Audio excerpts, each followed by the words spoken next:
Saat lagi asik-asiknya main lempar tangkap bareng si Heli, tiba-tiba matamu mendeteksi benda jatuh dari langit. Sinarnya berkilauan dan ekor panjangnya menyertai di belakang. Lama-lama, lajunya makin ngebut dan tentunya makin mendekatimu. Kamu langsung refleks menggendong Heli untuk mengajaknya masuk. Tapi emang dasar bandel, ia malah meronta sambil menggeram. Saat matamu kembali tertuju ke langit, UFO yang bersinar itu terus melesat ke arahmu. Bentuknya makin terlihat mirip bola. Waduh, gawat nih. Kamu langsung berlarian di halaman belakang rumahmu untuk menangkap si Heli. Tapi anabulmu malah ngira kamu lagi mengajaknya bermain-main. Ia malah makin menjadi dan terus berlari menjauhimu.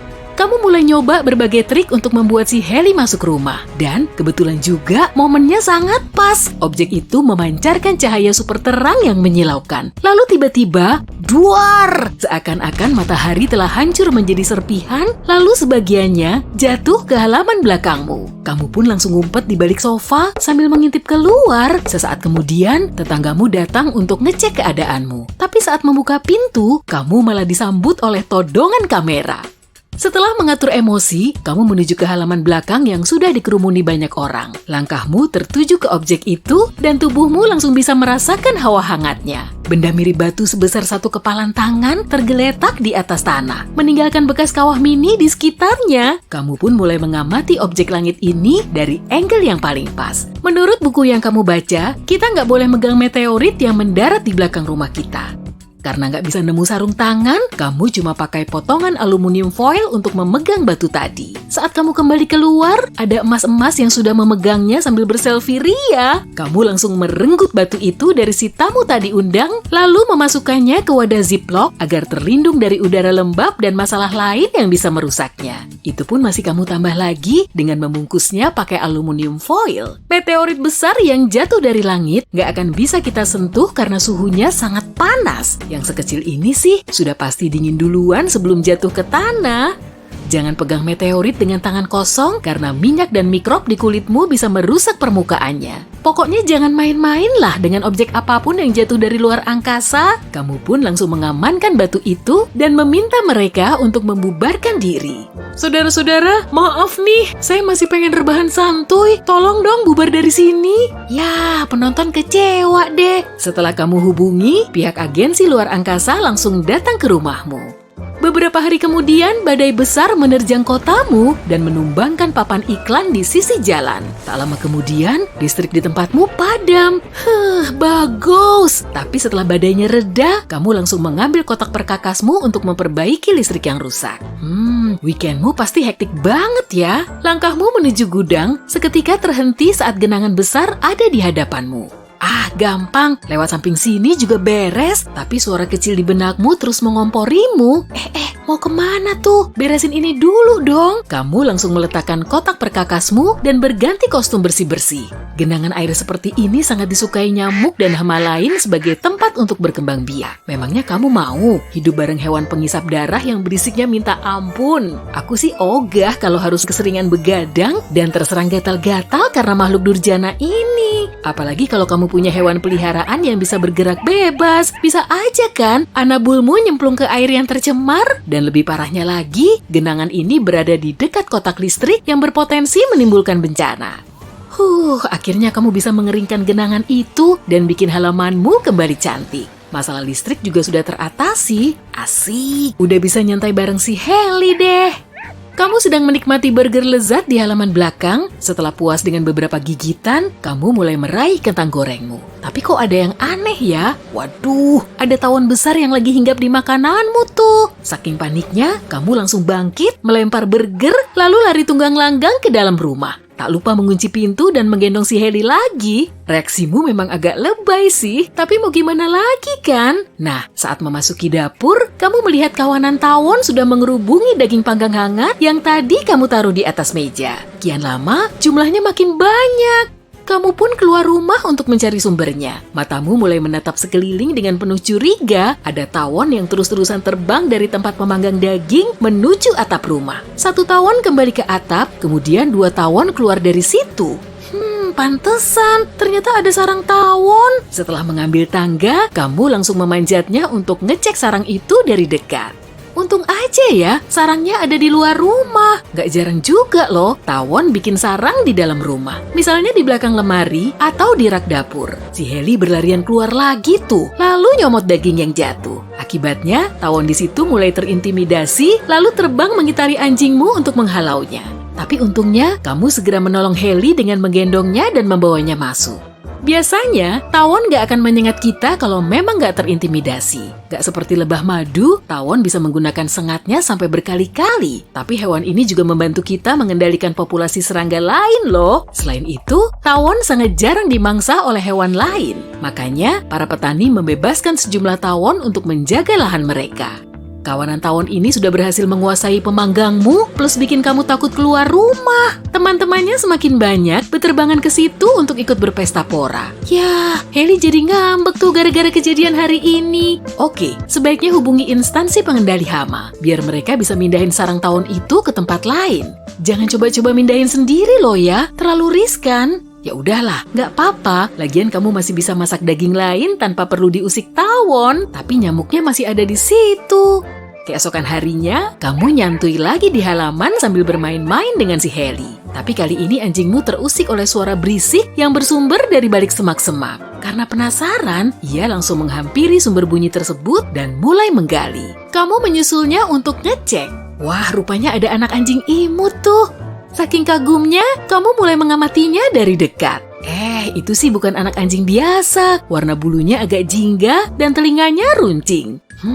Ternyata kamu baru aja nemu sarang rubah di halaman belakangmu. Atau lebih tepatnya, anjingmu yang tadi nemu. Anak rubahnya pasti kelaparan tuh, perlu segera makan. Nah, sebaiknya tunggu sang induk aja lah yang membawakannya makanan. Di luar negeri, rubah juga sering dijumpai di tengah kota, terutama di area-area yang menjadi habitatnya. Tapi tetap aja sih, kamu kaget saat melihat ada rubah di belakang rumahmu.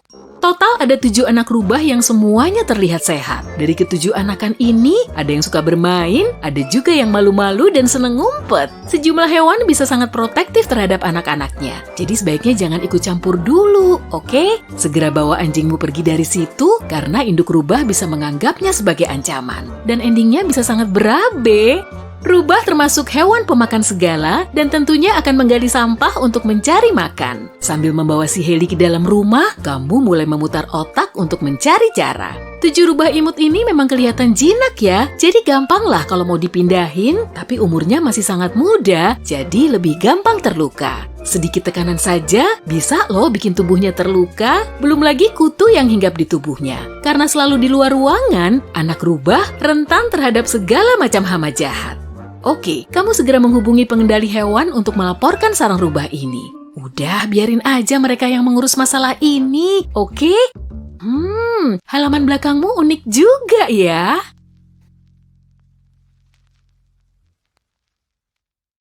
Meninggalkan barang berharga atau coklatmu di mobil, itu jelas hal bodoh. Tapi, ada barang-barang lain yang sering terlewatkan. Inilah yang harus diwaspadai sebelum meninggalkan mobilmu.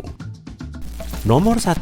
Kaleng aerosol, hairspray, deodoran, cat semprot, pembersih barang rumah tangga, dan sebagainya. Di bagian belakang kaleng ini, bisa kamu lihat rekomendasi suhu penyimpanan. Nah, ikuti itu. Ini yang bisa terjadi, karena kaleng ini bertekanan, sehingga lebih sensitif terhadap suhu.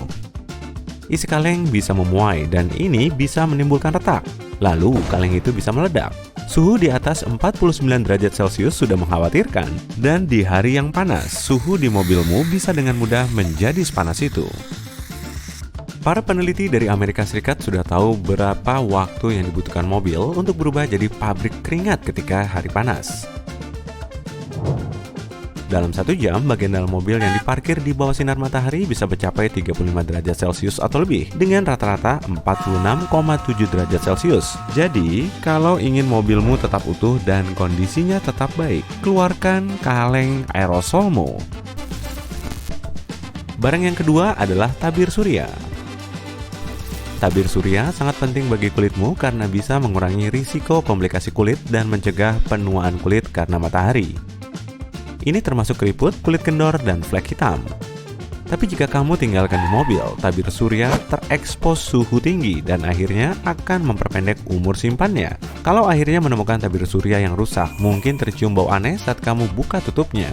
Selain itu, panas bisa menyebabkan tutupnya terbuka dan isinya yang lengket akan mengotori mobil. Aturan yang sama juga berlaku untuk lipstik dan kosmetik lainnya. Berikutnya adalah botol plastik. Ada dua alasan kenapa sebaiknya botol plastik nggak kamu tinggalkan di mobil. Pertama, botol air plastik bisa bertindak sebagai lensa yang memperkuat sinar matahari dan menyebabkan kebakaran. Dinas Kebakaran di Oklahoma mengadakan eksperimen dan mengkonfirmasi kalau bahaya kebakaran itu nyata. David Richardson dari dinas tersebut bilang bahwa kebakaran bisa terjadi jika berkas sinar cukup fokus. Alasan yang kedua terkait kesehatanmu. Banyak botol plastik mengandung bisphenol, senyawa yang berpotensi beracun. Kadar BPA bisa meningkat dalam suhu tinggi dan itu bisa berbahaya bagi tubuhmu. Ada kemungkinan bahan kimia ini masuk ke dalam minumanmu setelah kamu tinggalkan botol itu di dalam kendaraan. Oh, dan baterai. Baterai bisa kehilangan kapasitas untuk bekerja dengan kekuatan penuh jika dibiarkan terbengkalai di mobil. Kamu bisa beli baterai baru dan masalah teratasi, tapi mengatasi kebocoran nggak semudah itu. Kebocoran baterai bisa buruk bagi kesehatanmu karena asam baterai berbahaya jika terhirup dan sangat korosif. Alasan kebocoran sekali lagi terkait suhu tinggi. Produsen baterai merekomendasikan untuk menyimpan produk mereka di suhu ruangan. Fakta ini sebagian terkait dengan baterai. Ini tentang elektronika. Apa kamu pernah nyadar bisa sepanas apa ponselmu jika terpapar sinar matahari? Kamu lagi berkendara dan katakan sambil melihat GPS di ponselmu. Dalam situasi ini pun, ponselmu bisa menjadi panas. Apa yang akan terjadi setelah berjam-jam terpapar matahari?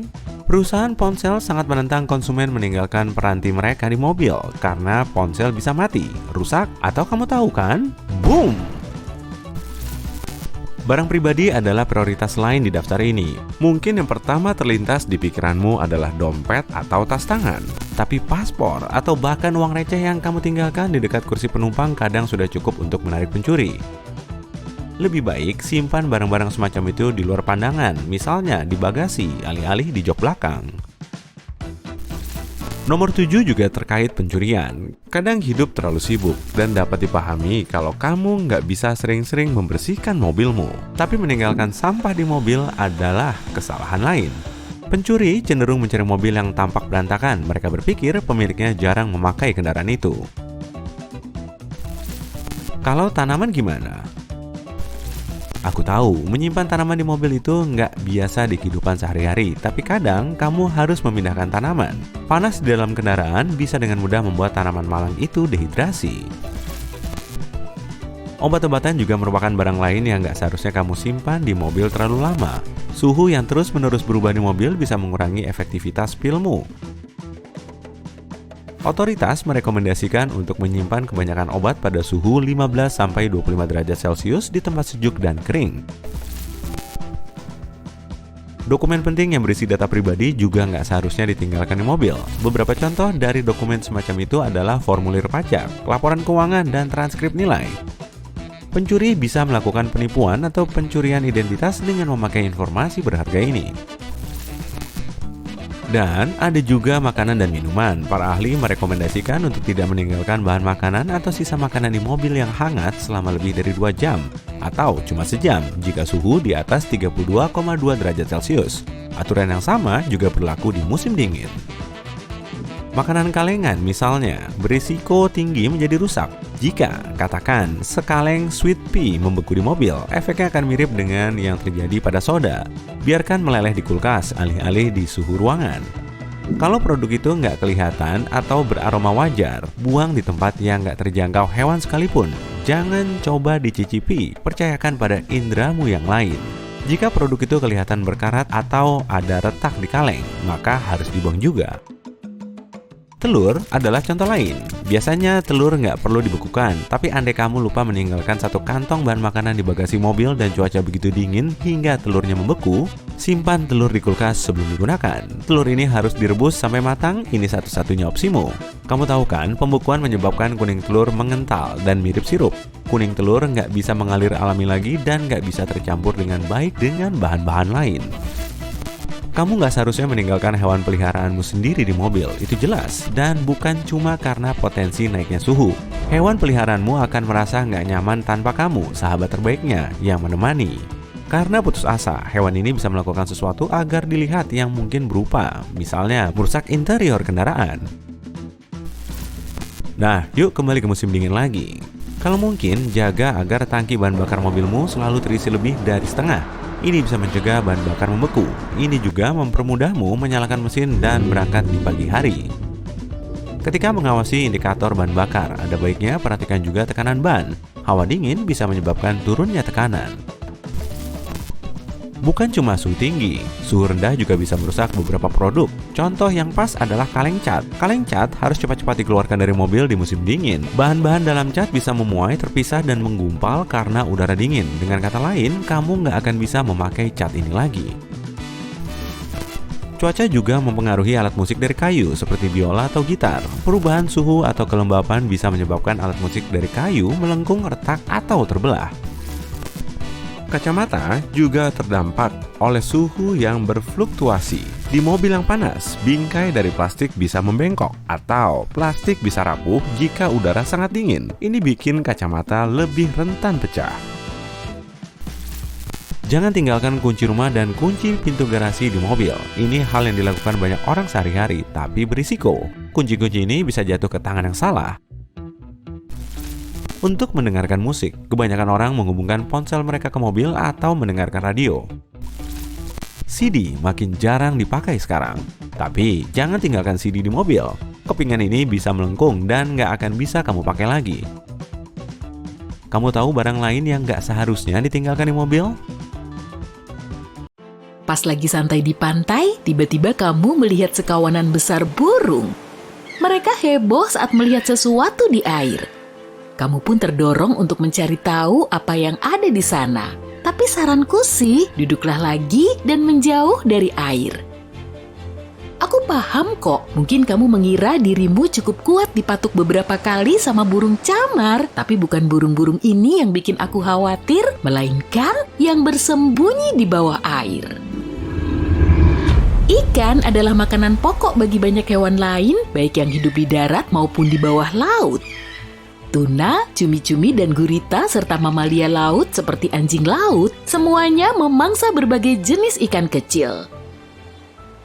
Spesies seperti ikan biru dan kakap laut adalah makanan favorit mereka untuk makan malam. Ikan-ikan itu juga favoritnya ultra predator lain, dan dialah penyebab kamu tidak boleh bergabung dengan burung-burung di dekat air tadi. Kalau nekat, kamu mungkin akan bertemu seekor makhluk yang panjangnya bisa sampai 6 meter. Itu 3 kali ukuran manusia rata-rata. Ini merupakan ukuran hiu putih besar. Kalau ada banyak ikan, mereka mungkin datang ke dekat permukaan laut untuk mencari makan.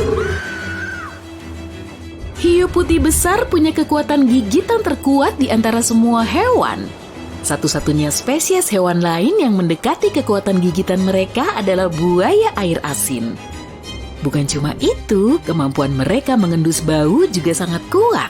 Para ilmuwan meyakini kemampuan penciuman mereka 100 kali lebih kuat dibanding manusia. Mereka bahkan tidak memakai lubang hidung yang terletak di bawah moncong untuk bernapas. Hidung ini cuma berfungsi sebagai pendeteksi bau. Untungnya kita bukan makanan favorit hiu, dan mereka nggak bakal memburu kita. Para peneliti menyatakan bahwa peluang kita diserang hiu adalah 1:3,7 juta. Saat hiu dan manusia tidak sengaja saling berpapasan, si hiu mungkin salah mengira manusia sebagai anjing laut atau kakap laut yang sangat besar. Inilah sebabnya kamu harus menjauh dari burung-burung dan ikan-ikan tadi dan biarkan mereka menjalani kehidupan binatangnya. Sementara itu, kamu cukup berjemur aja deh. Mungkin kamu mengira penglihatan hiu buruk, nggak juga. Penglihatan mereka di air jernih 10 kali lebih baik dibanding manusia yang berenang di lingkungan yang sama. Struktur mata hiu sangat mirip manusia, matanya terdiri dari kornea, lensa, retina, iris biru tua, dan pupil. Mata hiu punya 2 jenis fotoreseptor, batang dan kerucut, sama seperti manusia. Meski kita belum tahu persis seberapa baik kinerja sel batang dan kerucut hiu, penelitian menunjukkan bahwa hiu cuma punya satu jenis kerucut. Artinya, hiu kemungkinan besar tidak punya penglihatan warna-warni seperti manusia. Ini mungkin menjelaskan kenapa hiu terkadang salah mengira manusia sebagai makhluk lain. Tapi, hey, kita juga nggak mungkin sefokus itu pas lagi lahap-lahapnya makan, kan? Mata hiu juga punya tapetum lucidum. Ini adalah lapisan kristal cermin yang terletak di belakang retina hiu. Kristal ini memungkinkan hiu untuk melihat dengan cukup baik dalam cahaya yang sangat redup dan juga di dalam air keruh. Kristal ini memantulkan cahaya yang masuk yang kemudian memberi sel batang di dalam retina kesempatan kedua untuk mendeteksi cahaya yang mungkin mereka lewatkan pada kali pertama. Ada fakta menarik nih, kucing juga punya tapetum lucidum. Itu sebabnya mata kucingmu bersinar di dalam gelap saat terpapar cahaya. Tanda lain yang menunjukkan ada hiu berkeliaran di air adalah keberadaan paus. Hiu diketahui suka menguntit paus sampai lebih dari 160 km. Mereka mengikuti keluarga paus hingga salah satunya terlihat seperti sasaran empuk sebelum akhirnya menyerang dengan cepat. Jadi, apa saja pelajaran yang kamu dapat? Saat melihat sekumpulan burung di atas air, itu mungkin bukan pertanda baik, berbeda dengan ketika kamu melihat ribuan burung terbang bersama di langit. Ini dikenal sebagai murmuration. Kamu bisa melihat ribuan burung jalak bersatu di angkasa, bergerak serempak, menukik, dan meliuk-liuk bersamaan. Seolah-olah mereka lagi ikut lomba sinkronisasi udara di Olimpiade burung. Ini terjadi saat burung mulai bertengger, yang biasanya terjadi pada awal September di beberapa tempat dan hingga akhir November di tempat lain dengan makin banyak burung bergabung dalam pertunjukan ini. Apa mereka melakukannya untuk menghibur kita? Sayangnya bukan. Berkelompok di langit memberikan perlindungan dari pemangsa seperti elang. Saat terbang setinggi ini, udara juga lebih dingin. Jadi mereka berkumpul dalam jumlah ribuan agar tetap hangat dan bertukar informasi tentang potensi tempat makan. Nah, untuk contoh barusan, sekelompok besar burung bukan berarti hal buruk, tapi kalau kamu melihat burung terbang ke arahmu saat berada di area hutan, mungkin sudah waktunya kamu pergi dari area itu.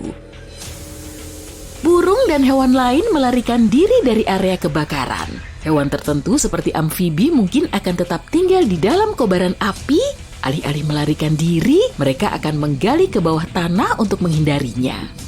Tapi hampir semua hewan lain akan berusaha keras untuk pergi. Oh, dan jangan lupa menyingkir dari jalur saat semua hewan itu berlari ke arahmu ya. Gimana kalau kita kembali dari burung ke hiu lagi? Yap, kita sekarang tahu kalau ada burung di dekat permukaan laut, maka hiu mungkin juga ada di dekatnya. Tapi bagaimana jika tidak ada hiu di dekat sana sama sekali? Kalau kamu pernah menyelam dan melihat hiu masuk jauh ke dasar laut, ini mungkin merupakan tanda akan ada badai atau badai tropis. Hiu bisa merasakan penurunan tekanan udara yang menyertai badai, jadi mereka bisa jadi sedang mencoba keluar dari zona itu.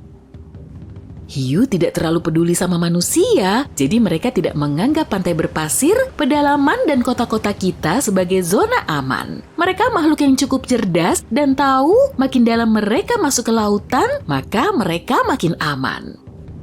Tapi laut tidak selalu menjadi tempat terbaik untuk berlindung dalam keadaan darurat.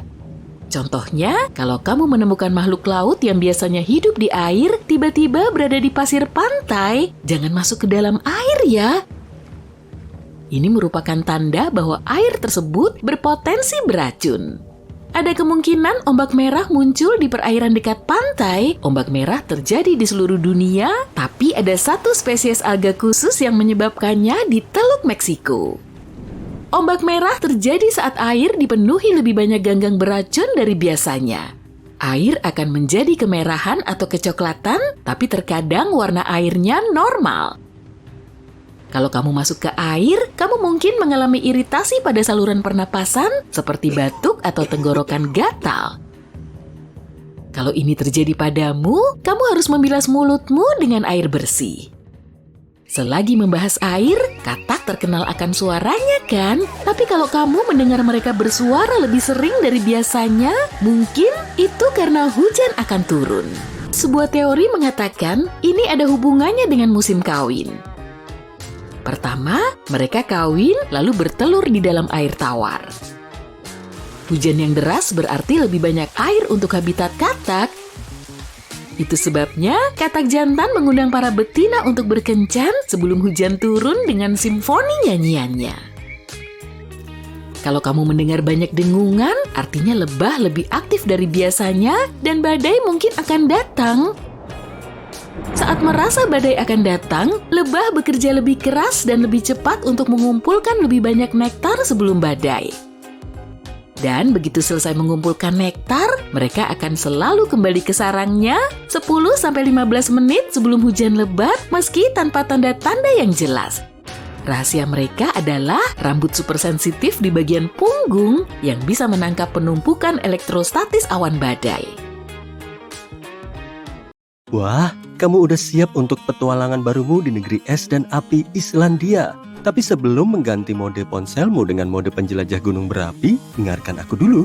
Kamu harus bawa persediaan yang tepat supaya tripmu kali ini berkesan. Jangan pernah meremehkan cuaca Islandia.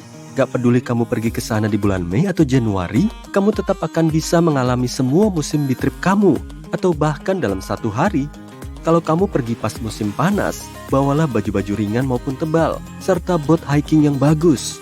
Kamu tentunya butuh jaket yang anti air dan anti angin. Bawa juga jaket musim dingin insulasi kalau perlu. Lebih baik repot melepasnya kan, daripada nggak bawa terus kamu beku di sana. Satu hal lagi yang harus kamu ketahui tentang musim panas Islandia. Antara tanggal 15 sampai 30 Juni, kamu bisa merasakan sesuatu yang disebut matahari tengah malam.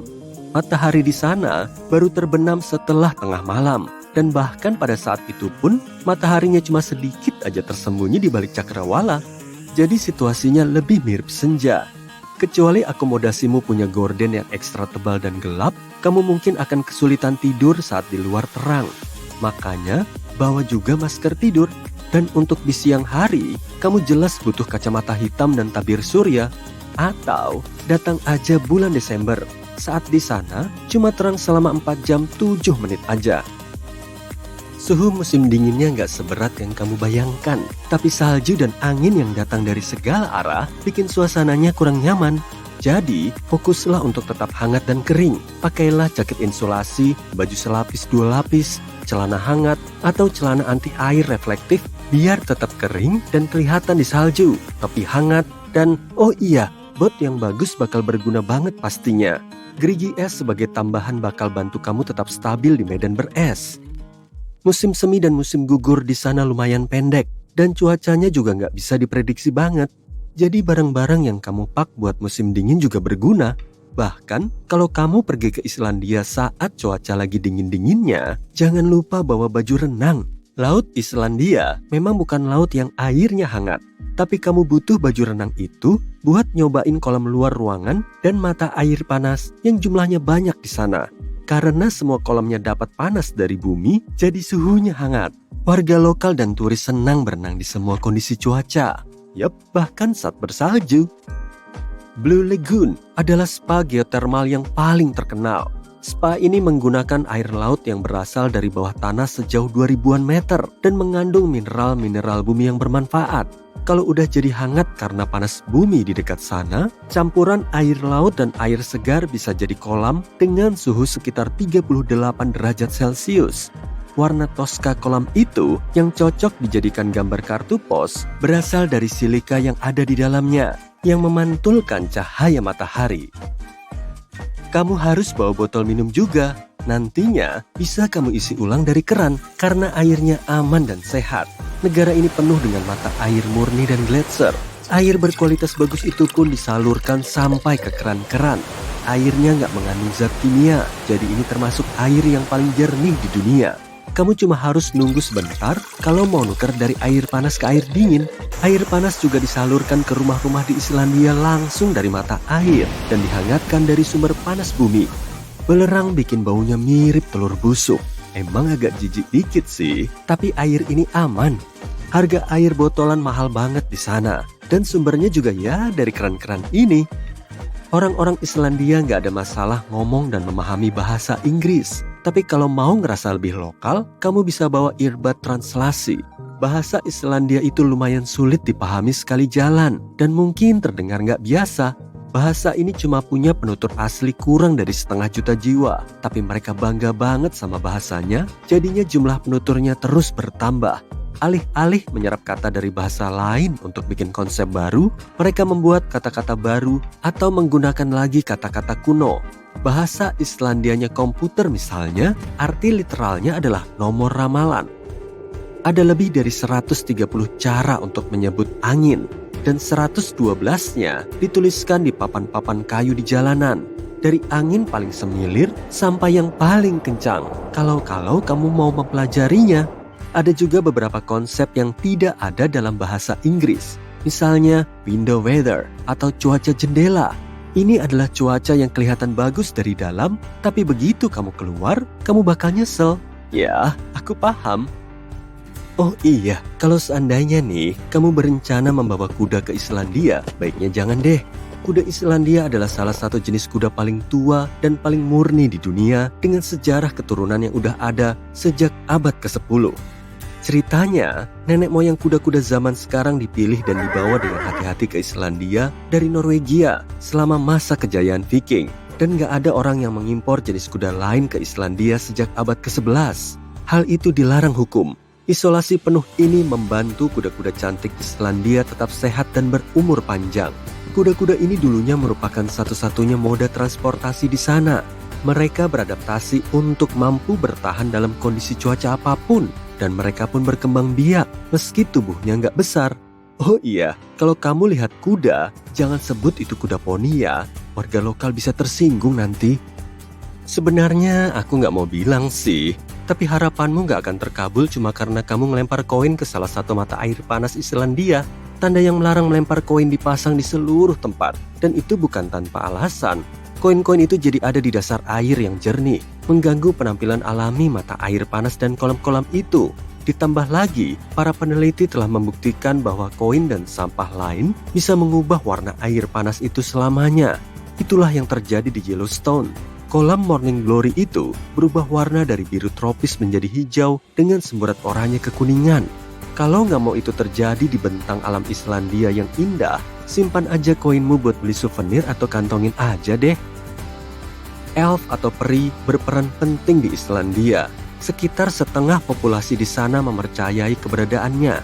Dongeng-dongeng lokal menggambarkan peri sebagai orang-orang tersembunyi yang tinggal di medan lava. Kalau ada orang yang mau membangun sesuatu di wilayah itu, dia harus mempertimbangkan pendapat para peri. Iya, peri-peri ini punya juru bicara yang datang ke pertemuan-pertemuan. Kadang konstruksi jalan bahkan dialihkan dari bebatuan tempat tinggal para peri supaya nggak ganggu mereka. Peri-peri ini pergi mencari rumah selama musim dingin hari besar. Dan 13 peri yang disebut Yulets lah yang membawakan hadiah kepada generasi muda Islandia. Kalau kamu mau tahu lebih banyak soal peri, kamu bisa mendaftar di sekolah peri Reykjavik. Kamu bakal dapat buku pelajaran, gelar peri resmi, dan teh dengan biskuit sebagai bonus. Ini mungkin kayak properti foto biasa, tapi piramida kecil tumpukan batu itu sebenarnya punya nama dan sejarah sendiri. Orang-orang dulu biasa membangun tumpukan batu untuk digunakan sebagai semacam sistem GPS, jauh sebelum konsep mobil dan GPS diciptakan. Para penjelajah memberi tanda di titik-titik tertentu sepanjang jalan untuk membantu penjelajah lain supaya nggak tersesat. Batu-batu ini dulunya adalah satu-satunya cara untuk menandai rute dan sampai sekarang masih bisa ditemukan di pulau itu. Islandia tentu udah punya GPS sekarang, tapi memindahkan tumpukan batu itu adalah tindakan ilegal karena dianggap bagian penting sejarah. Para pendaki juga masih menggunakan tumpukan batu itu untuk navigasi. Jadi kalau kamu iseng bikin tumpukan batu, pendaki-pendaki itu bisa aja tersesat dan mengikuti rute yang salah. Waduh. Nah, kalau mau bawa hadiah bagus buat teman Islandiamu yang baru, buku adalah ide yang tepat. Selama bertahun-tahun, negara ini memiliki tingkat penerbitan buku per kapita tertinggi di dunia. Rata-rata, 1 dari 10 orang Islandia pernah menerbitkan buku dalam hidupnya. Bahkan ada juga hari libur khusus pemberian buku. Hikayat-hikayat Islandia sudah ada sejak abad ke-13. Para penulis membuat cerita bahkan di atas sapu tangan dan cangkir kopi. Tiap mata air dan air terjun punya kisahnya sendiri tentang pahlawan yang terhubung dengannya. Kamu juga bisa scan barcode di bangku-bangku umum untuk mendengarkan audiobook di ponselmu. Keren! Kamu lagi jalan-jalan di taman dan berhenti karena ada anak anjing yang lucu banget. Pas mengaguminya, kamu lihat kalung lehernya merah dan jadi ingat merah adalah tanda universal untuk berhenti.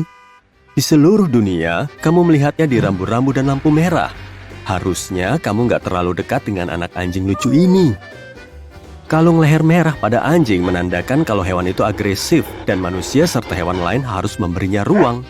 Anjing ini lebih cenderung tiba-tiba menyerang, menggigit, dan menerjang siapapun yang lewat.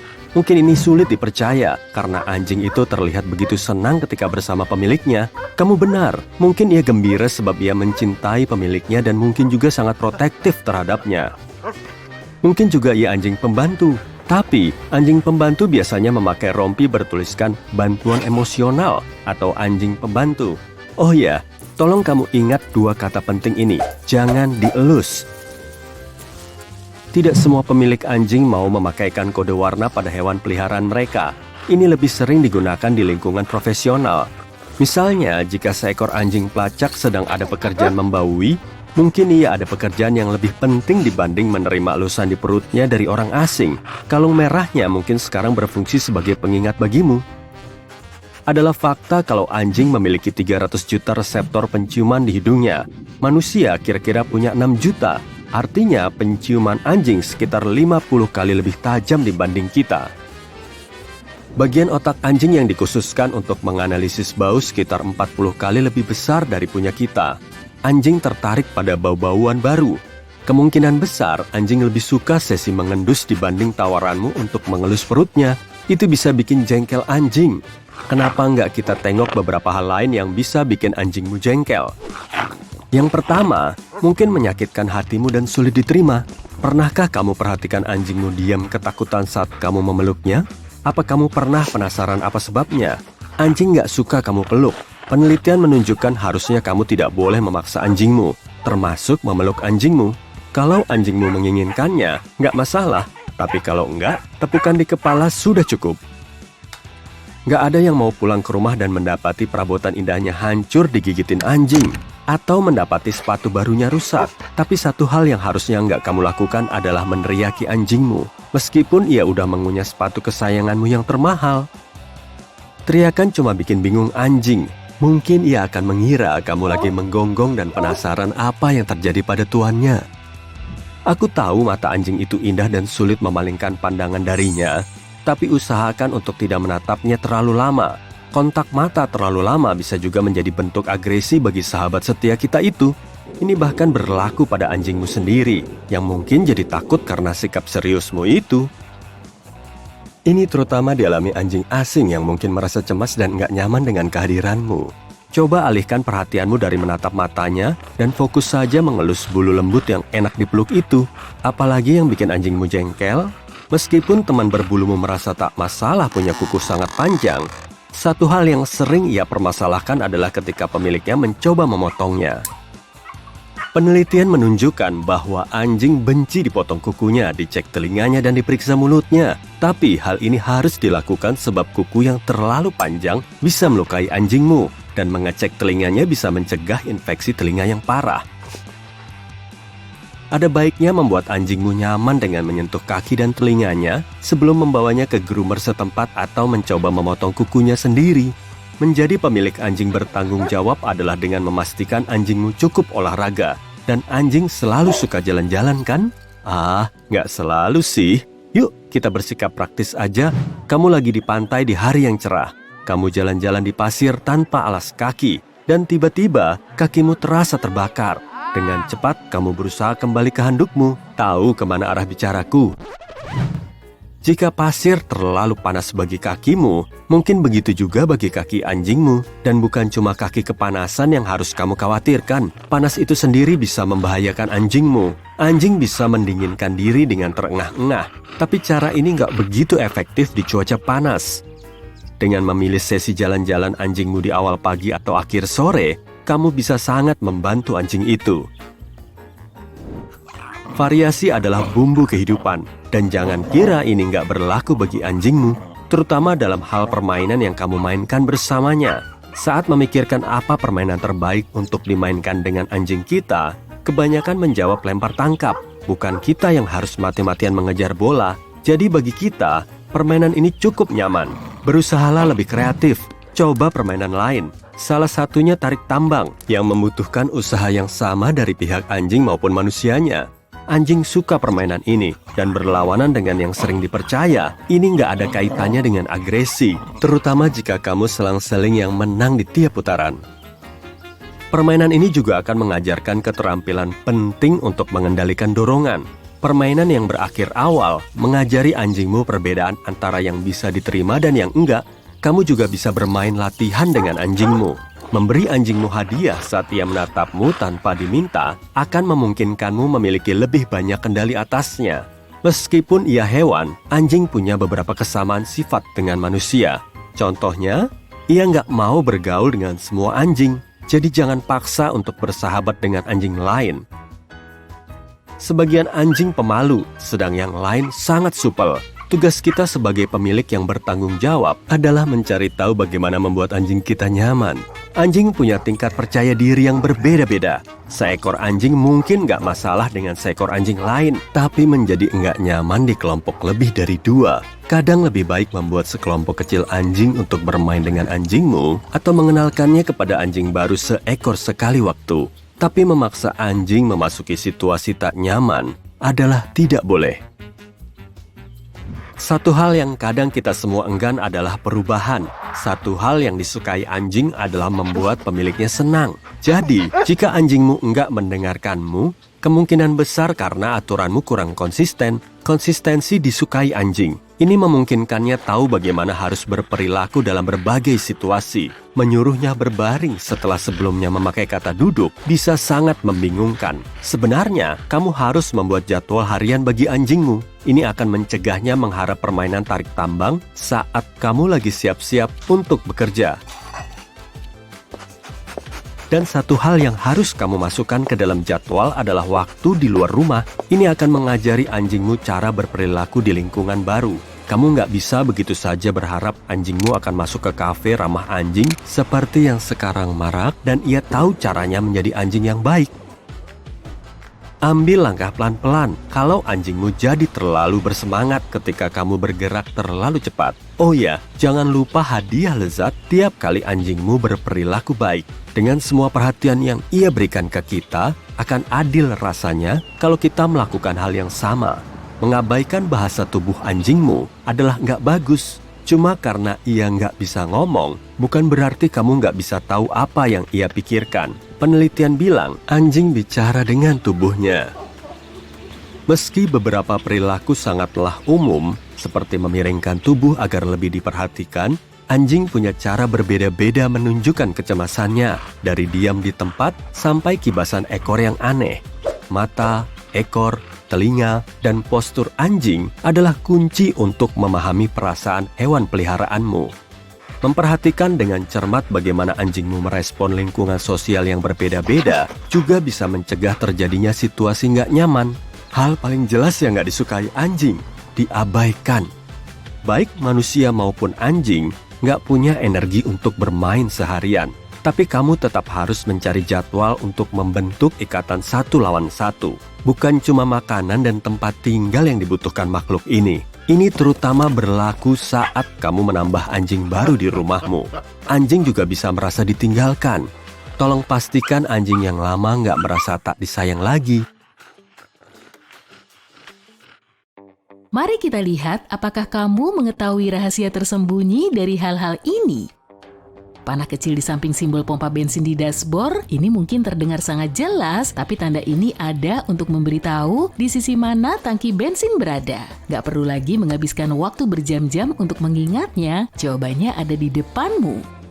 Musim dingin berarti banyak coklat panas dan mantel yang indah. Katanya orang berpakaian lebih modis di musim dingin. Aku setuju banget, saat cuaca mulai dingin, aku akan mengeluarkan semua pakaian hangat.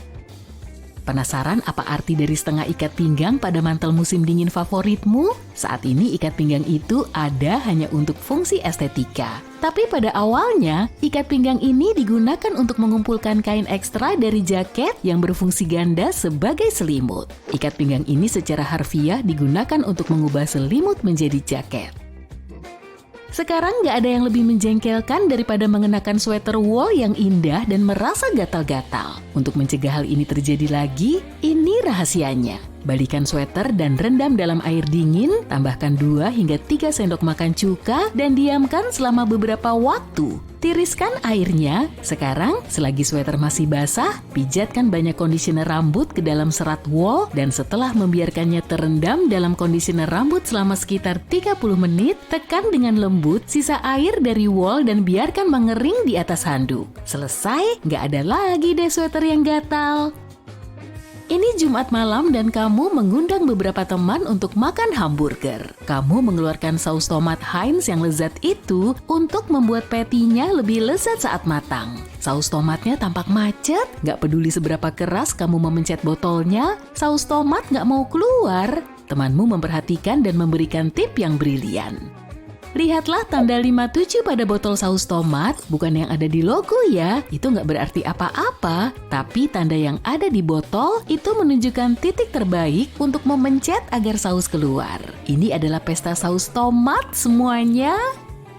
Kemeja wanita dan pria punya kancing di sisi yang berbeda. Jika hal ini membuatmu bingung, ini penjelasannya. Produsen kemeja pada abad ke-13 mulai memasang kancing wanita di sisi kiri. Sebenarnya kancing adalah tanda kekayaan. Kebanyakan orang mengikat pakaian mereka dengan potongan kain, namun wanita yang lebih kaya punya orang lain untuk memakaikannya. Seperti pelayan kamar, kancing di sebelah kiri memudahkan wanita untuk didandani oleh wanita lain, dan gaya ini berkembang dari waktu ke waktu dan para produsen terus melakukannya hingga saat ini. Kalau kamu melihat es yang keruh dalam minumanmu, kalau jadi kamu sih, aku akan membuang semuanya.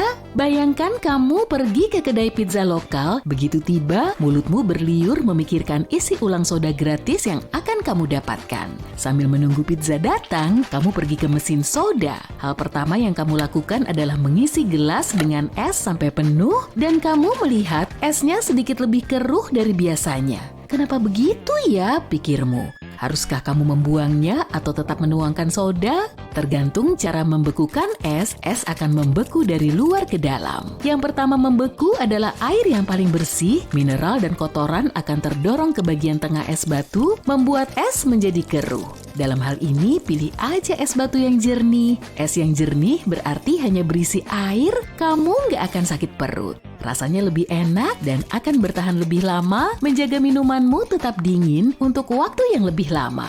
Udara yang terjebak di dalam es batu akan menguap dan kotoran akan mencair lebih cepat daripada air yang sebenarnya, sehingga kamu akan mendapatkan es batu yang sangat kecil. Kalau kamu butuh kabar baik, mesin es komersial cenderung menghasilkan es batu yang jernih. Selamat menikmati minuman sepuasnya.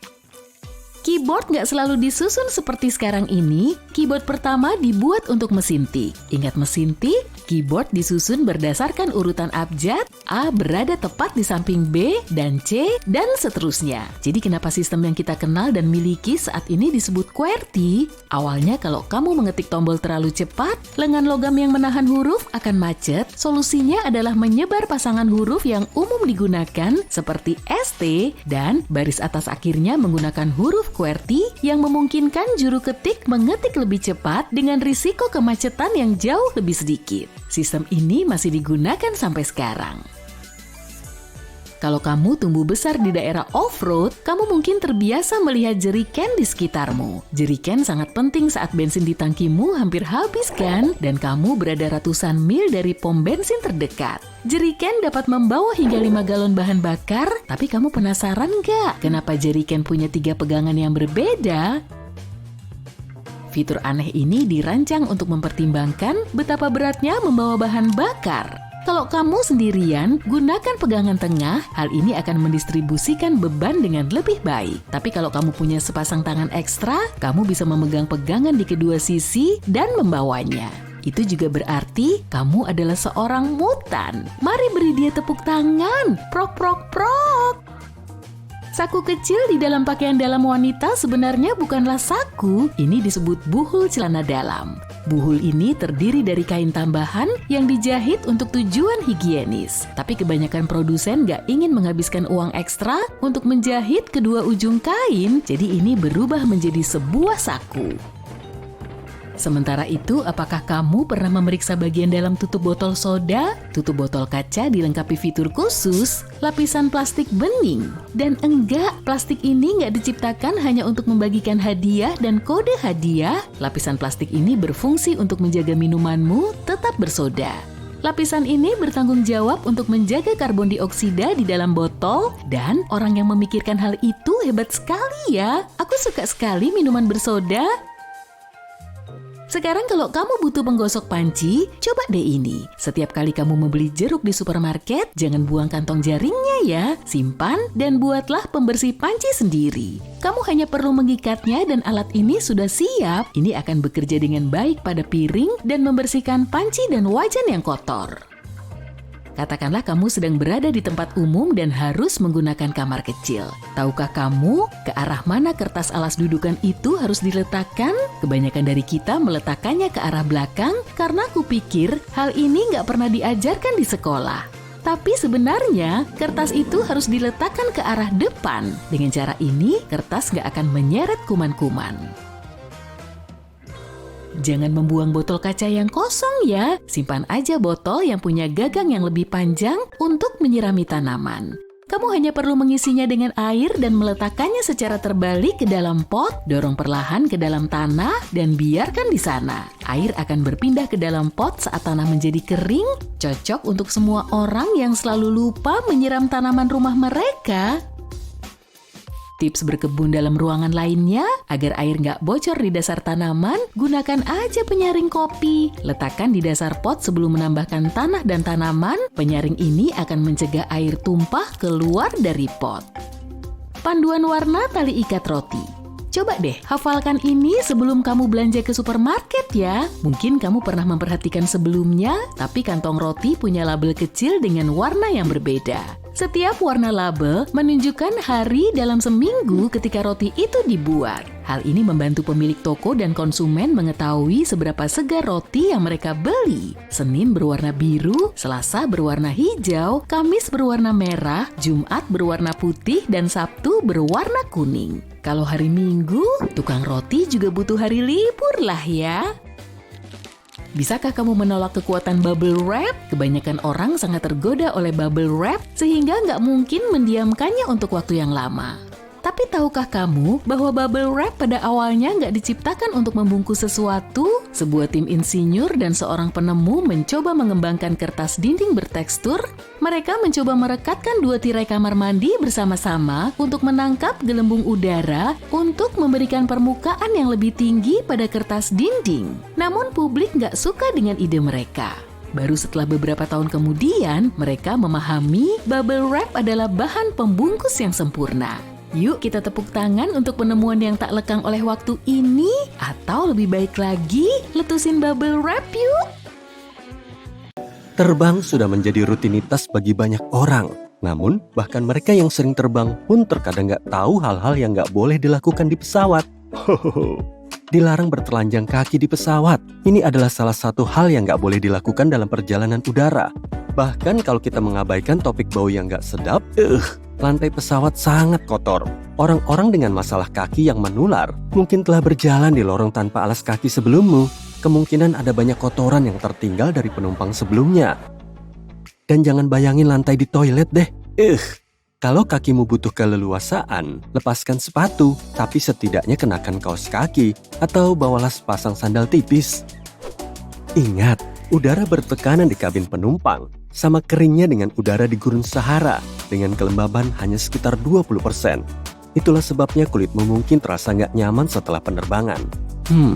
Tapi bukankah lebih masuk akal untuk memasang beberapa pelembab udara yang bisa menambah kelembapan? Tapi beban ekstra ini akan membebani maskapai penerbangan dengan biaya yang nggak sedikit. Ditambah lagi, badan pesawat sebagian besar terbuat dari aluminium dan logam lainnya. Dan udara yang lembab bisa menyebabkan korosi.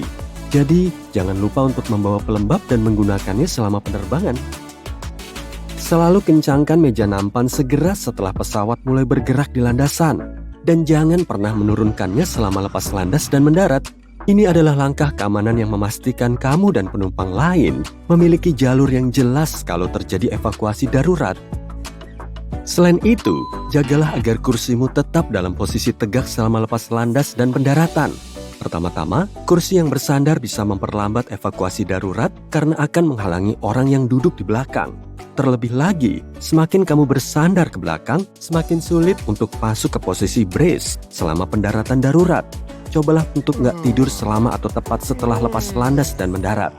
Salah satu alasannya, itu bukan hal yang baik untuk kesehatanmu. Masalah utamanya, tekanan udara di dalam kabin berubah dengan sangat cepat selama fase-fase penerbangan ini. Hal ini memengaruhi tekanan udara di telinga.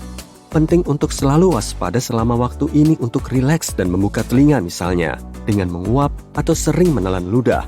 Aku sih biasanya ngunyah permen karet. Kalau tidur, kamu nggak bisa melakukan ini, yang akhirnya bisa menyebabkan kerusakan permanen. Dan tentu saja ada masalah keamanan. Sebagian besar kecelakaan terjadi saat lepas landas dan mendarat.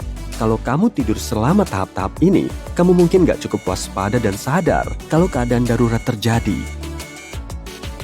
Nah, rekomendasi berikutnya datang dari EPA, the Environmental Protection Agency. Menurut mereka, kamu mungkin ingin melewatkan minuman panas di pesawat.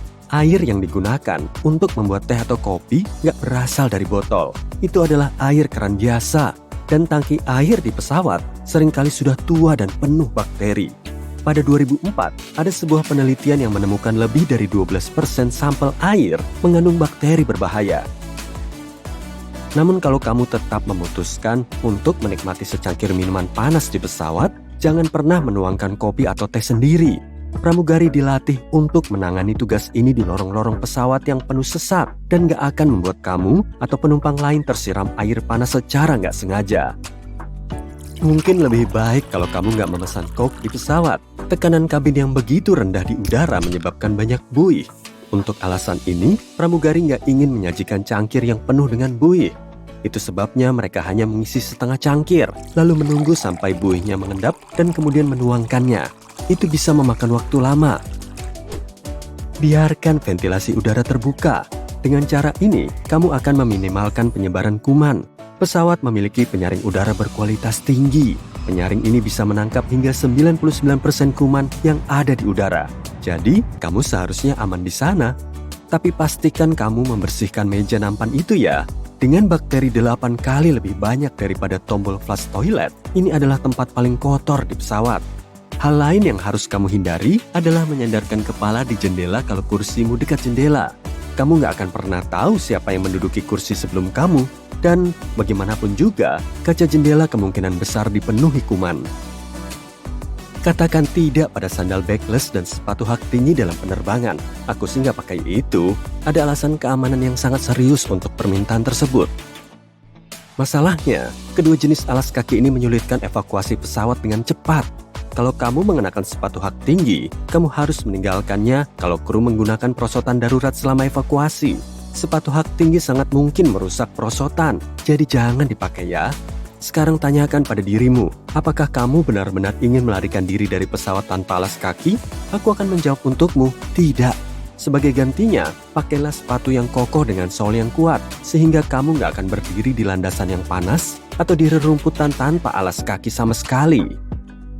Jangan memasukkan benda berat ke dalam kompartemen di atas kepala. Barang-barangmu mungkin nggak bisa bertahan di dalam selama turbulensi yang parah. Dan ketika terjatuh, barang-barang tersebut akan melukaimu dan penumpang lain. Au! Itulah sebabnya kalau terasa sulit untuk mengangkat sesuatu ke dalam kompartemen di atas kepala, lebih baik letakkan di bawah kursi di depanmu atau di tempat lain. Jangan menyalahkan pilot atas pendaratan yang sulit. Ketika kamu mengalaminya dalam cuaca buruk, mungkin saja itu disengaja. Kalau landasan pacu tertutup air atau salju, pesawat harus mendarat dengan keras untuk memecah lapisan air dan mencegah aquaplaning. Kalau enggak, air bisa menjadi pelumas dan pesawat nggak akan bisa mengerem atau merespon kontrol apapun. Mengerahkan perosotan darurat ketika nggak ada keadaan darurat adalah ide yang buruk, sangat buruk. Hal ini bisa menyebabkan penundaan selama berjam-jam dan maskapai penerbangan harus mengeluarkan ribuan dolar untuk mengemas perosotan yang nggak rusak kembali ke dalam wadahnya. Kenapa ada orang yang melakukannya? Rupanya, beberapa orang berpikir hal itu akan membantu mereka turun dari pesawat lebih cepat. Ya, mereka bodoh. Jangan seperti mereka ya. Perlu diingat cara kerjanya nggak seperti itu. Jangan abaikan instruksi awak kabin untuk membuka penutup jendela saat lepas landas dan mendarat. Dengan cara ini, pramugari bisa melihat apa yang terjadi di luar, menilai situasi, dan bertindak cepat mengatur evakuasi. Misalnya, kalau terjadi kebakaran di luar salah satu pintu keluar, mereka akan mengarahkan penumpang ke pintu lain. Hindari membawa deodoran semprot atau krim cukur dalam bagasi kabin. Kedua benda ini cenderung meledak di tengah penerbangan dan oleh karena itu nggak diperbolehkan masuk ke dalam pesawat. Ide yang jauh lebih baik adalah memilih deodoran stick. Kamu juga nggak boleh menyimpan power bank di bagasi terdaftar. Dan kalau kamu ingin membawanya ke dalam pesawat, kapasitasnya nggak boleh lebih dari 20.000 mAh. Selain itu, kamu nggak boleh menggunakannya selama penerbangan karena bisa terbakar. Secara umum, baterai lithium aman digunakan. Namun karena berenergi tinggi, baterai ini bisa terbakar kalau nggak diperlakukan dengan hati-hati, disalahgunakan, atau kalau ada kesalahan produksi. Baterai semacam itu telah menjadi penyebab beberapa kebakaran di dalam pesawat terbang, serta selama penanganan di darat. Jangan khawatir tentang pemindai bandara, alat ini nggak membahayakan kesehatan kok. Kalau enggak, pegawai bandara nggak akan bisa berada di dekatnya tanpa pakaian khusus. Bahkan ketika kamu melewati pemindai bagasi, risikonya sangat kecil. Dan yang terakhir, jangan bertingkah seperti orang brengsek di dalam pesawat. Jaga sikapmu. Aku tahu kamu akan melakukannya. Selain itu, jangan pernah mencoba mendaratkan pesawat sendirian. Enggak, jangan tertawa. Aku nggak bercanda. Dalam film, mereka sering menunjukkan sesuatu terjadi pada pilot dan mereka nggak bisa mendaratkan pesawat. Dan saat itulah karakter utama, orang yang sangat terampil, memulai aksinya. Sayangnya, hal itu hampir nggak mungkin dilakukan di kehidupan nyata. Bahkan jika orang itu genius, menyukai simulator komputer yang 100% sama dengan model pesawat yang sebenarnya, dan siap mengikuti semua instruksi dari darat, kemungkinan besar mereka akan gagal karena aspek sederhana, stres. Memang benar ada beberapa kasus dalam sejarah ketika para amatir mendaratkan pesawat pribadi berukuran kecil setelah pilot nggak mampu melakukannya. Namun, nggak pernah ada kasus seorang non-pilot profesional mendaratkan pesawat penumpang komersial. Itu hanya ada dalam film ya. Kamu pernah lihat teripang di atas hamparan pasir dan mengira itu gumpalan lendir? Ya, makhluk ini mungkin kelihatan lembek dan tidak berdaya. Tapi sebenarnya dia punya beberapa strategi menarik untuk menjaga diri sendiri. Para ahli biologi menemukan senyawa kimia yang digunakan teripang untuk melindungi dirinya dari predator dan bahkan dari racunnya sendiri. Dan tahu nggak, senyawa ini mungkin berguna untuk kesehatan manusia.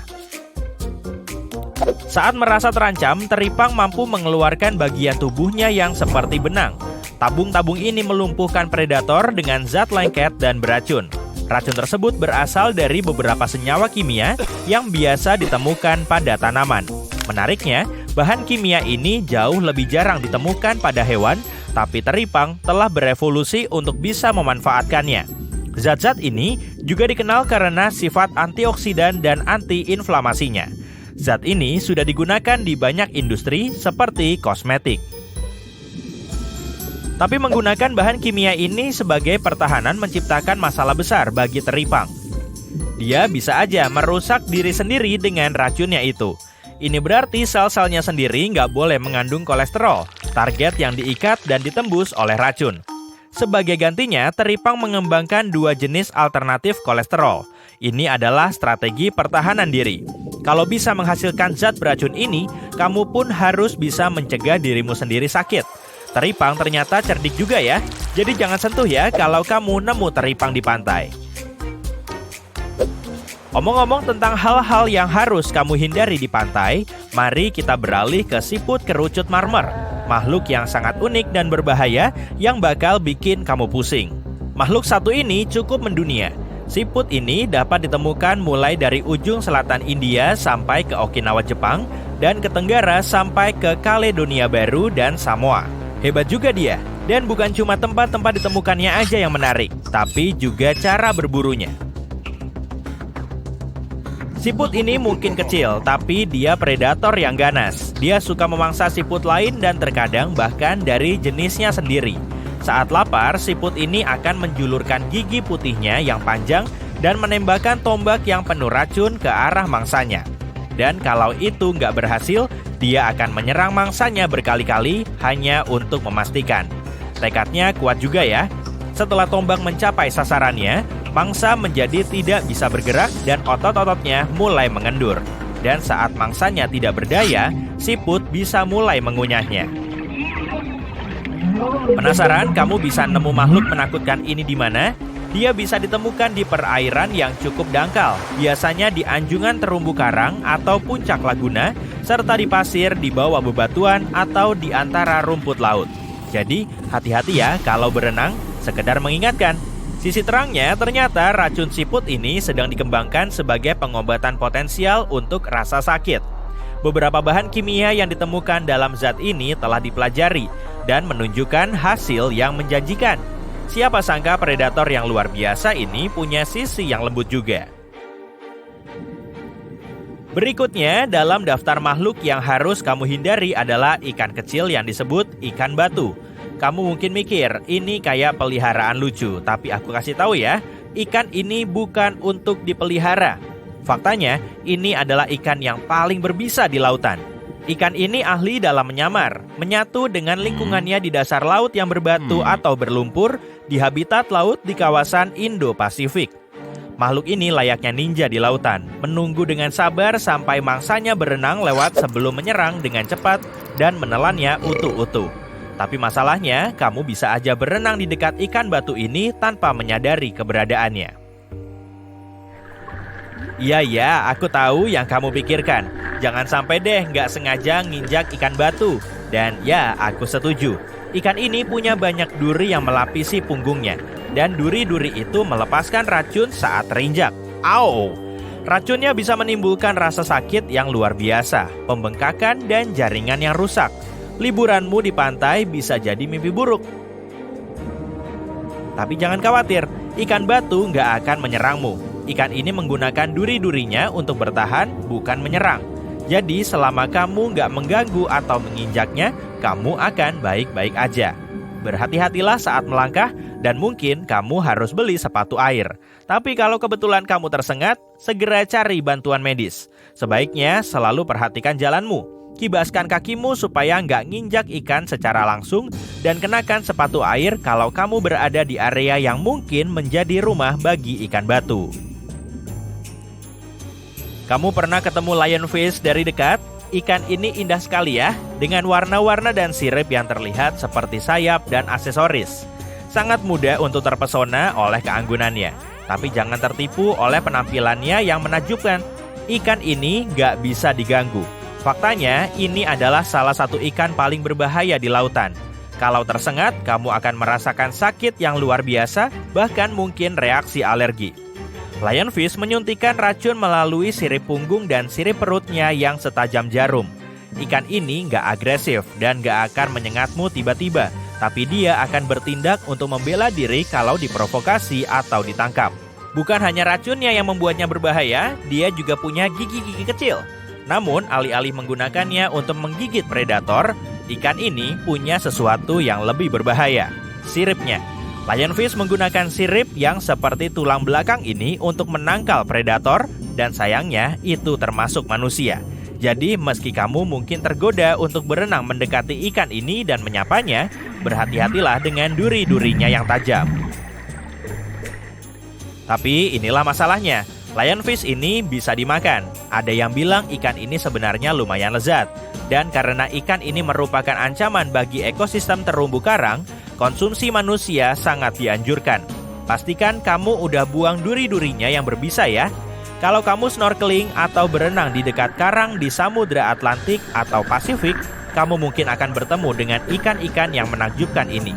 Jaga jarak aja sama dia, supaya dia nggak terasa terancam atau terkejut. Jadi dia nggak menyengat kamu untuk mempertahankan diri.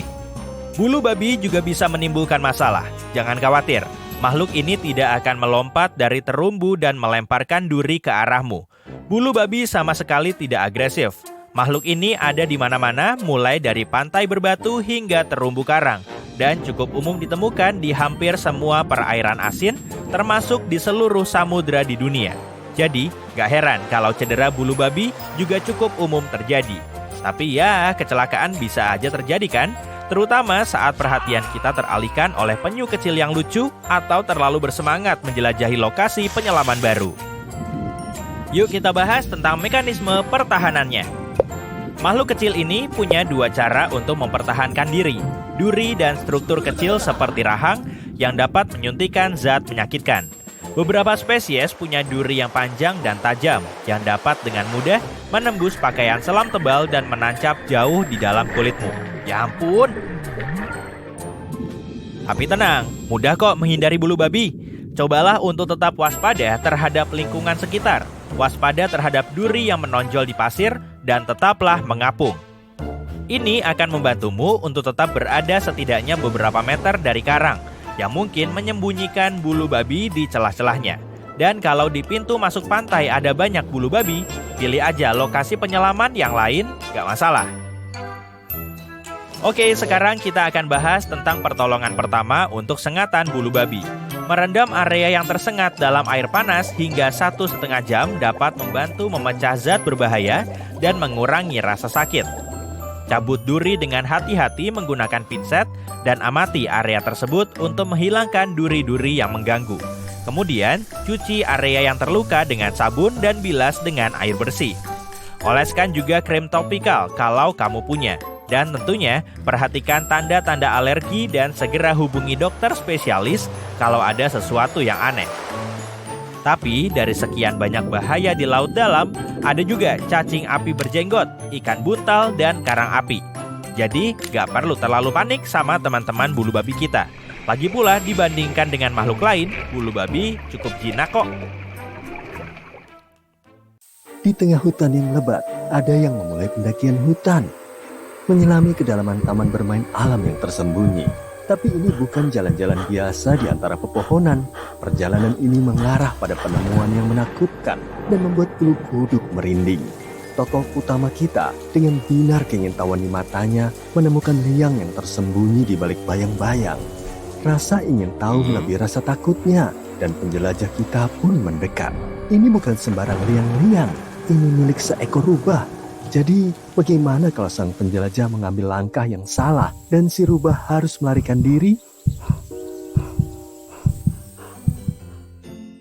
Pada musim semi yang penuh sukacita, saat alam menjadi hidup dengan energi yang bersemangat, rubah melakukan tarian kehidupan yang rumit.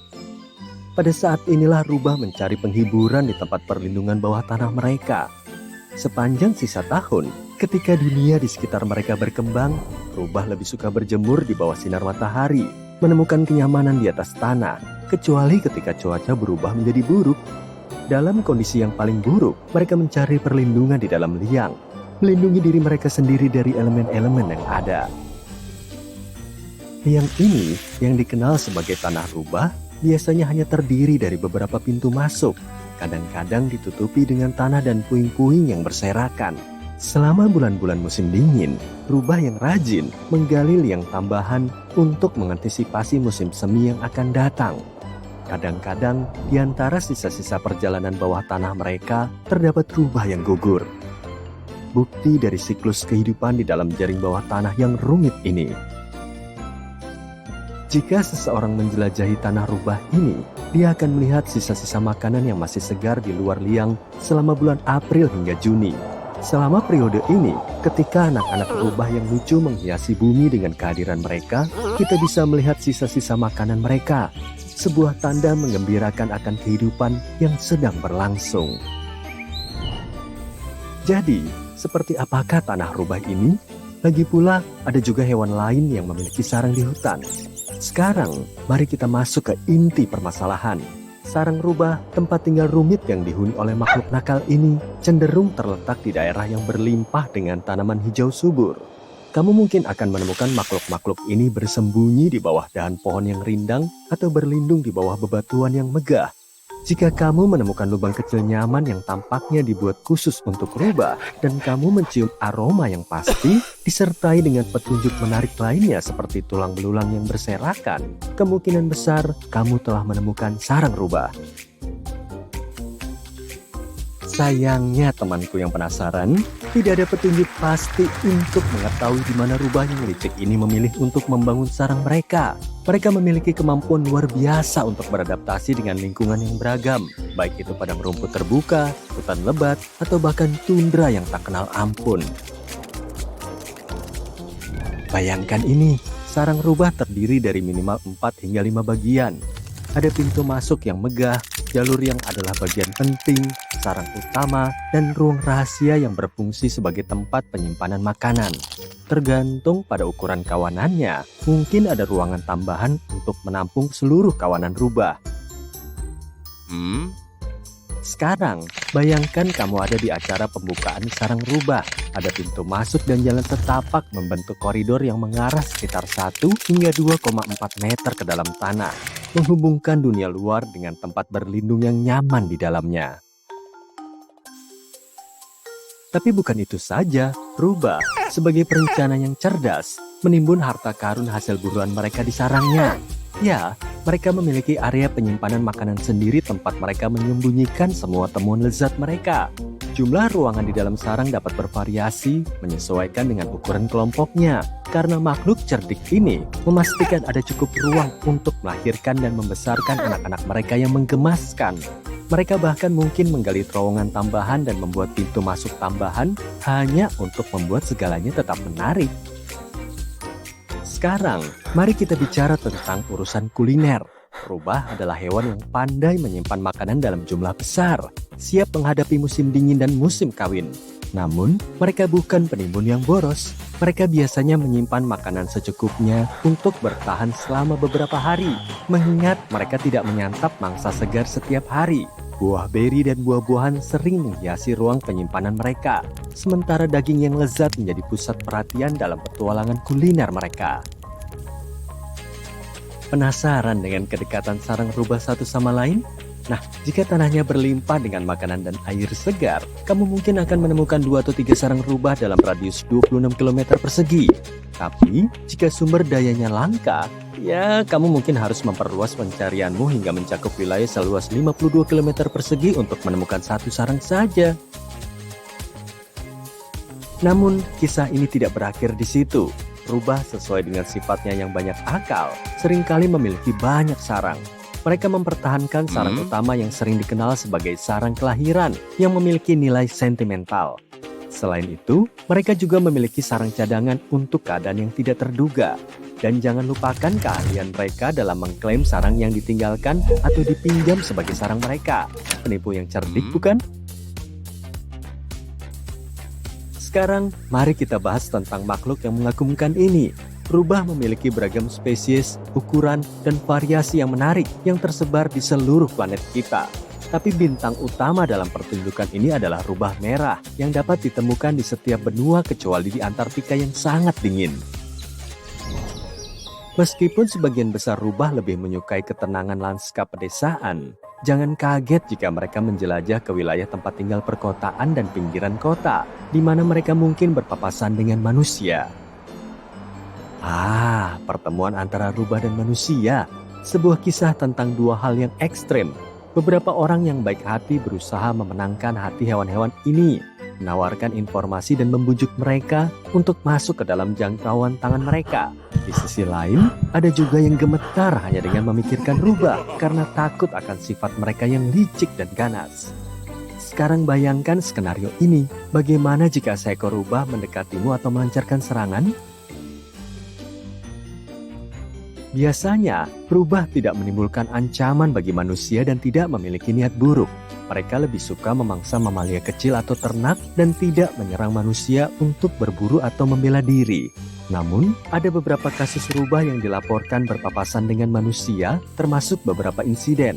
Oleh karena itu, mengetahui langkah apa yang harus diambil jika rubah mendekati atau menerkammu sangatlah penting.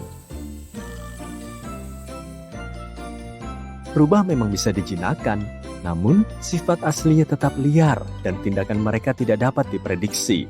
Mereka mungkin bisa menunjukkan sisi jinak mereka, tapi lalu bisa kembali ke naluri liarnya saat merasa terpojok, terancam, lapar, atau ketakutan. Secara alami, rubah melihat kita manusia sebagai ancaman potensial, dan kita harus pintar-pintar membalas pendekatan mereka yang penuh kehati-hatian. Jangan pernah mencoba mendekati rubah, meskipun ia terlihat jinak dan ramah, karena temperamennya bisa berubah dalam hitungan detik dan membuat kamu lengah. Hindari gerakan tiba-tiba dan tahan keinginan untuk mendekat, karena hal tersebut dapat membuat rubah gelisah atau takut. Dalam banyak kasus, ketika rubah melihat manusia di dekatnya, ia akan segera berlari menjauh atau mencari perlindungan untuk bersembunyi. Namun, jika kamu tak sengaja bertatap muka dengan rubah, tindakan terbaik adalah mundur dan memberinya ruang yang dibutuhkannya. Jika seekor rubah terus mendekat atau jika ada beberapa rubah di dekatmu, beri mereka tempat yang luas dan beri mereka ruang. Jangan mendekati atau mencoba memberi mereka makan, terutama dengan tangan. Biarkan mereka melanjutkan urusannya sementara kamu mengamatinya dari kejauhan. Jika mendapati situasi di mana rubah terperangkap, misalnya masuk ke dalam ruangan, mohon agar tetap tenang. Hindari meninggikan suaramu atau menyebabkan keributan yang tidak perlu, karena hal ini dapat memancing rubah untuk menyerang. Sebaliknya, tetaplah diam. Jaga jarak yang aman dari makhluk itu dan sediakan jalan keluar. Pastikan pintu dan jendela tetap tidak terhalang, sehingga rubah mendapatkan kebebasan yang ia cari. Pada waktunya, rubah akan keluar dengan cepat. Namun, jika keberuntungan tidak berpihak kepadamu dan kamu berada dalam situasi yang tidak menguntungkan karena serangan rubah, ingatlah untuk tetap tenang. Jangan melepaskan hewan peliharaanmu atau mengejar rubah tersebut. Biarkan saja rubah tersebut mundur dengan sendirinya. Jika rubah tetap bersikeras dan menolak untuk mundur, suara tepukan tangan atau beberapa tepukan tangan mungkin akan membuatnya kaget. Nah, kamu bisa menikmati hutan sekarang. Sekarang kami akan membahas bisnis-bisnis restoran yang berbahaya. Pufferfish atau ikan buntal adalah makanan khas Jepang yang lezat dan bagikan Russian roulette di dunia makanan. Dagingnya yang sangat beracun mengandung tetrodotoxin yang 1.200 kali lebih beracun dibanding cyanida. Jadi lapar? Biasanya manusia tidak bisa bertahan hidup jika memakan ikan ini. Tapi koki-koki Jepang dilatih untuk menyisihkan bagian beracunnya untuk hidangan seharga $200 atau 3 juta rupiah bernama fugu. Mahal sekali. Ikan ini hampir sepenuhnya dilarang di negara seperti Amerika Serikat. Hanya ada beberapa tempat resmi yang menjualnya. Mungkin bisa dibilang orang-orang rela mati untuk memakannya. Tidak ya? Oke.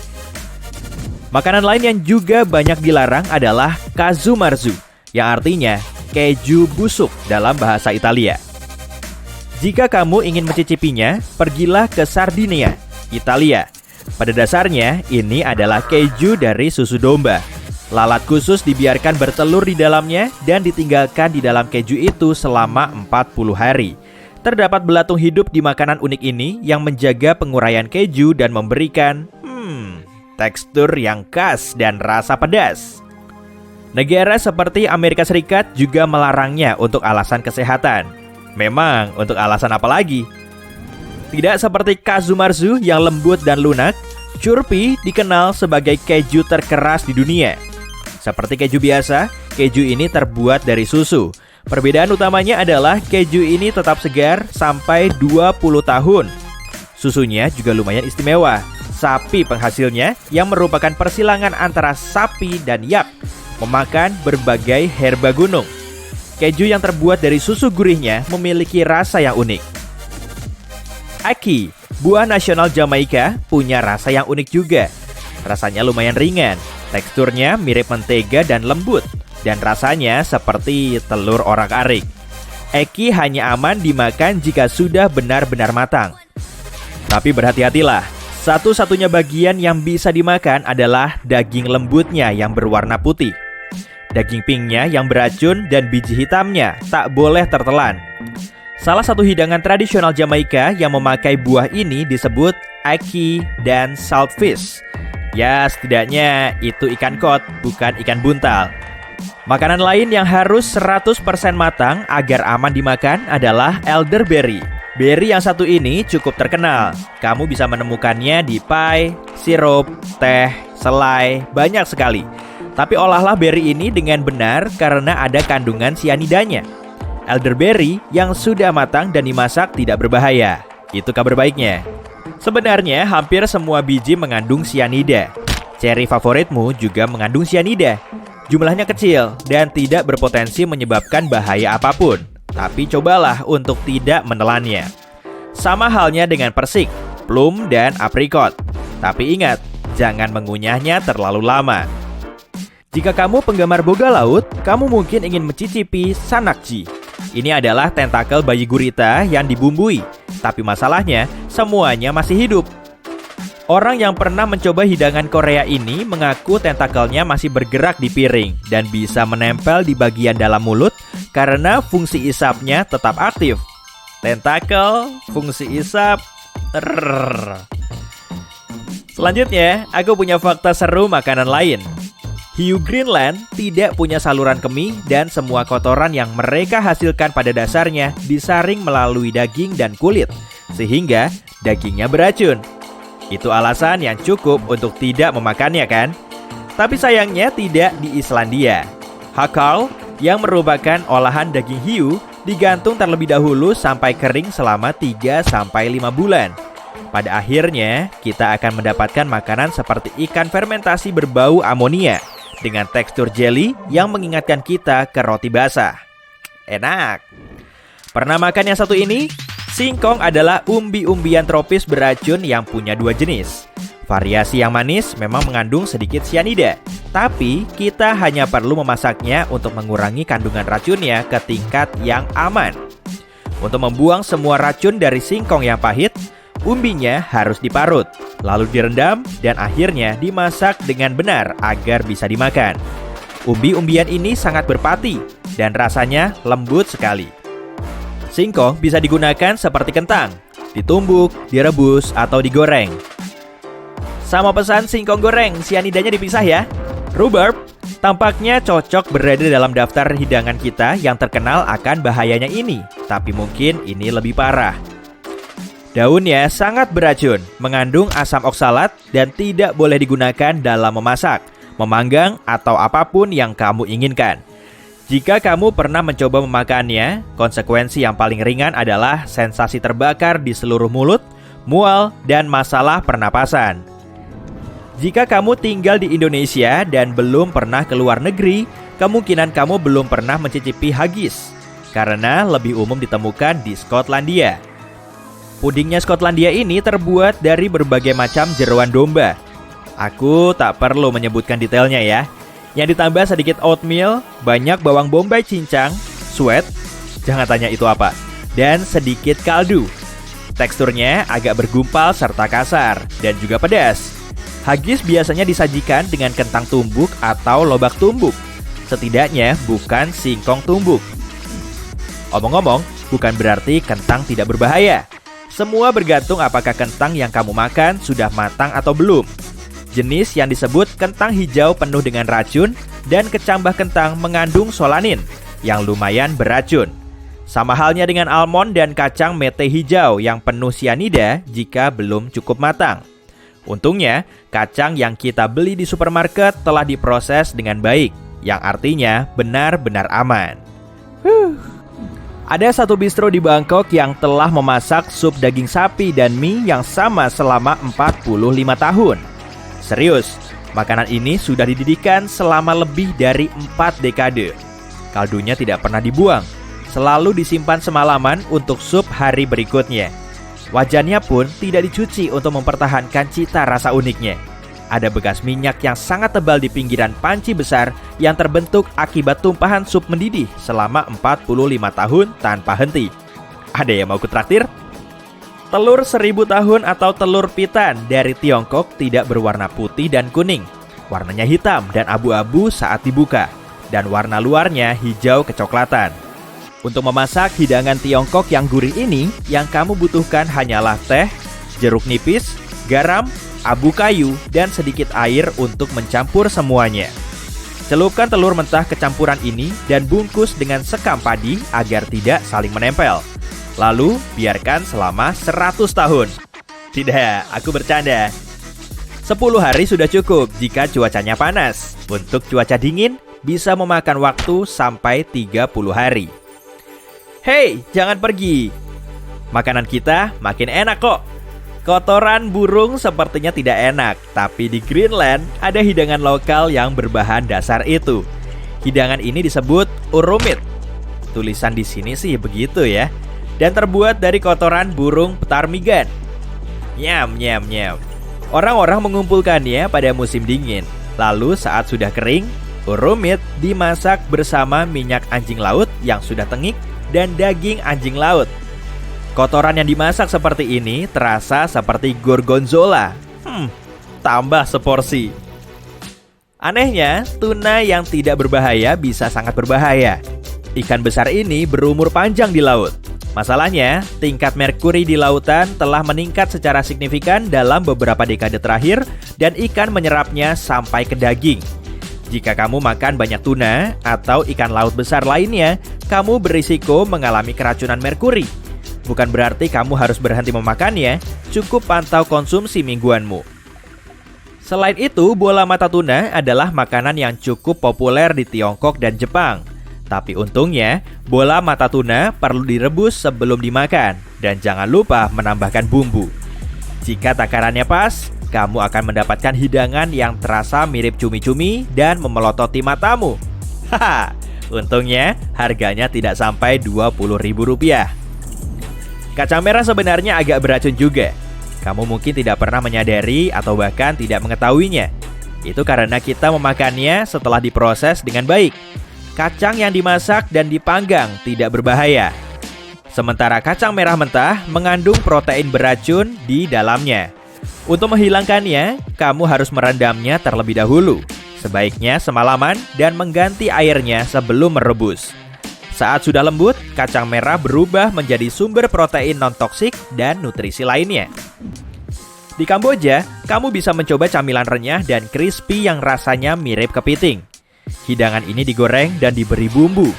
Bahan utamanya adalah tarantula. Ada yang mau pesan untuk makan besok? Sup yang satu ini, yang namanya agak belibet kalau diucapkan, pastinya nikmat.